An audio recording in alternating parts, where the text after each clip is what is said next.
Mes enfants, vous avez plus que jamais l'impression que l'épreuve est bien supérieure à vos forces, mais c'est parce que vous vous raidissez, c'est parce que vous êtes orgueilleux et méfiants. Vous voulez agir tout seul, et vous ne vous abandonnez pas à moi. Je ne suis pas un bourreau, je suis celui qui vous aime. Je suis un père bon. Et si je ne peux pas supprimer la justice, j'augmente en compensation la miséricorde.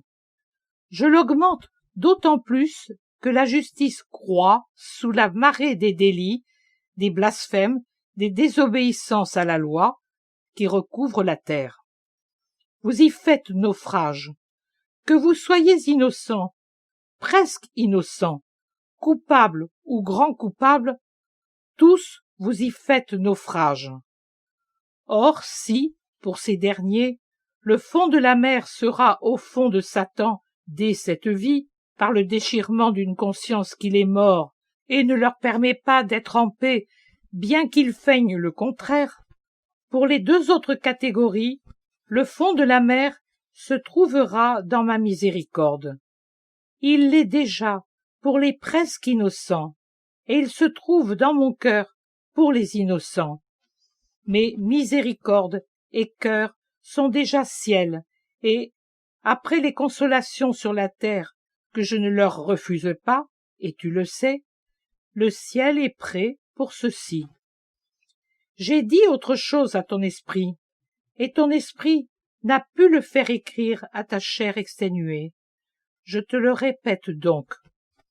En tout cet enseignement, il n'est aucune leçon ou vision qui soit donnée sans que je suive un dessein éducatif que vous ne comprenez pas ou que vous comprendrez en retard et partiellement.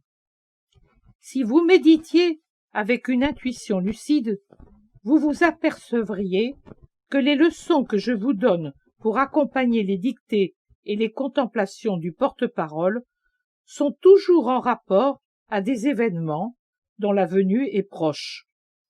Je fais cela pour vous donner une aide surnaturelle. Étant donné que le monde n'est pas complètement abruti, ces pages feront beaucoup de bien aux âmes à l'avenir aussi, car elles contiennent des enseignements de sagesse éternelle. Mais pour vous, qui vivez à cette époque fatale, elles sont aussi un guide et un réconfort pour les heures que vous vivez. Tout comme les premiers chrétiens de Paul, vous êtes devenus lents à comprendre, et vous avez de nouveau besoin qu'on vous enseigne les tout premiers éléments des paroles de Dieu.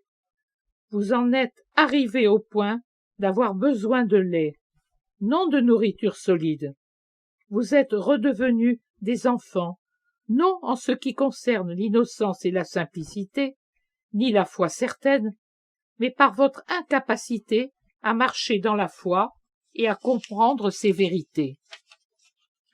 Vous avez tellement reculé. Les mots de la justice ne sont qu'un son qui atteint vos oreilles. Parfois d'ailleurs, vous ne les percevez même pas. Vous n'en faites pas une nourriture de vie. Vous ne le pouvez pas, puisque vous ne les assimilez pas. Par votre attitude d'indifférence coupable, par votre sympathie coupable pour la faute, votre esprit est frappé d'infantilisme et ne possède plus ce suc qui le rendrait capable de s'alimenter à la nourriture robuste des adultes dans la foi. Soit vous n'avez pas de religion, soit celle que vous avez est faite d'une chorégraphie de pratique et de sentimentalisme. Mais connaissez-vous le sens du mot religion? Cela signifie suivre Dieu et sa loi, et non pas seulement chanter des beaux hymnes, faire de belles processions, suivre de beaux offices, aller entendre d'élégantes prédications, être le membre A ou B de telle association, toute chose qui excite vos sentiments, rien de plus. Religion signifie transformer l'homme animal en un homme demi-dieu. Il faut supprimer par la religion l'animalité sous ses formes les plus diverses qui vont de la chair à l'intelligence. À bas la gloutonnerie et la luxure, à bas l'avarice et la paresse, à mort le mensonge et l'orgueil. Soyez chaste, charitable, humble, honnête, en somme, soyez tel que Dieu le veut, et comme je vous ai enseigné à être. Alors, vous serez adultes dans la religion, dans la foi. Vous serez des hommes accomplis, car vous serez de ceux qui, par la pratique, ont les sens exercés à discerner ce qui est bon et ce qui est mauvais. C'est pour cette raison que, laissant de côté l'enseignement élémentaire, je viens vous instruire de ce qui est le plus parfait, car je veux vous y amener. Vous serez peu nombreux, ceux qui ont faim de justice, de vérité, de sagesse.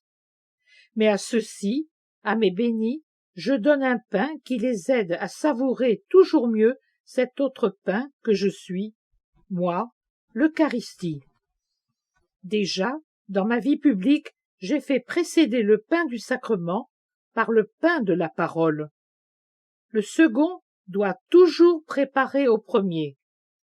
L'Église enseignante existe pour cette tâche, perpétuer mon ministère de maître et vous rendre capable de tirer du sacrement le maximum de votre puissance vitale. Malheur cependant à ceux qui, après avoir été illuminés, préfèrent retourner aux ténèbres. Malheur à ceux qui, après avoir goûté cette nourriture céleste, préfèrent les bouchées de Satan. Malheur à ceux qui, après avoir été rendus conscients de la vérité par l'Esprit Saint, redeviennent des bêtes, se profanant ainsi eux-mêmes. Il est impossible que, une fois précipités, ils reviennent faire pénitence. Car si je pardonne largement la faiblesse de l'homme, je suis inexorable pour ceux qui veulent rester dans le mal après l'avoir élu pour roi de leur plein gré. Soyez donc dignes du don que je vous fais, vous à qui je donne de goûter à la douceur de la parole de Dieu qui se répand de nouveau, pour suppléer au trop grand silence des prêtres et à l'excès de cendres tièdes là où un feu ardent devrait brûler, qui se répand pour neutraliser chez mes nouveaux disciples le venin de Satan qui circule sur la terre. Vous, pour qui je lève même les voiles qui recouvrent les secrets de mon existence d'homme et les mystères de l'avenir. Devenez des épis grenus, et non de la paille sèche prête à brûler. Des épis pour le grain éternel. Vous renaîtrez dans le ciel. Oh, quelle joie d'être hors du monde! Quelle joie de se trouver là où est Dieu! Quand, après avoir rendu l'esprit, j'ai pu revoir le Père, j'ai savouré une béatitude comme je n'en avais jamais savouré de toute éternité. Et elle perdure, car je sais, désormais, ce que signifie être séparé du ciel, de Dieu. Toutes les expériences, je les ai souffertes en moi pour pouvoir vous défendre auprès du Très-Haut. Mais, en vérité, je vous dis que ma propre béatitude sera la vôtre quand vous serez ici, loin de votre exil, avec moi, auprès du Père, dans la patrie de l'amour. De l'amour, mes enfants, là où il n'y a plus ni haine, ni crime, ni larmes, ni terreur.